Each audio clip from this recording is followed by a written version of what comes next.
When was benzene discovered as a leukemia risk? Benzene was first linked to leukemia risk in humans in the late 1920s. The earliest documented case was reported in 1928 by researchers Delors and Borgomano. They observed that workers exposed to benzene developed leukemia, which was a new and important discovery at the time. Before this, benzene was known to cause damage to bone marrow and blood disorders like aplastic anemia, but its connection to leukemia was not clear.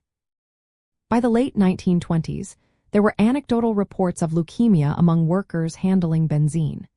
Enrico Vigliani was among the first scientists to systematically analyze these cases.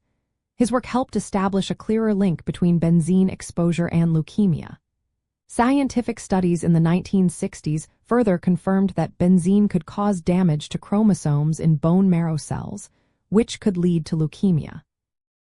This growing evidence prompted occupational health investigations.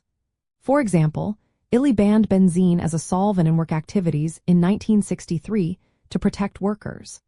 Later, more research confirmed that industries using benzene-based products had higher rates of leukemia among their workers. These findings reinforce the understanding that benzene exposure is a significant risk factor for developing leukemia, especially acute myeloid leukemia. Benzene was widely used in industries like printing, shoe manufacturing, and rubber production in the early 20th century.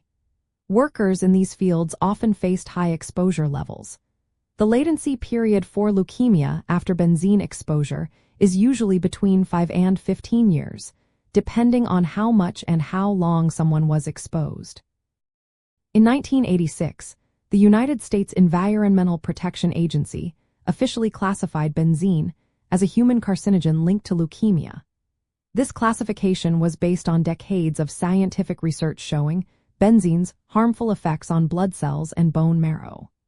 Understanding benzene's role in leukemia risk has been crucial for developing safety regulations and exposure limits to help prevent chemical-related blood cancers.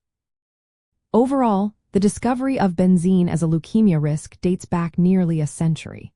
Since then, ongoing research has helped shape workplace safety standards and increased awareness of how chemical exposures can influence leukemia development.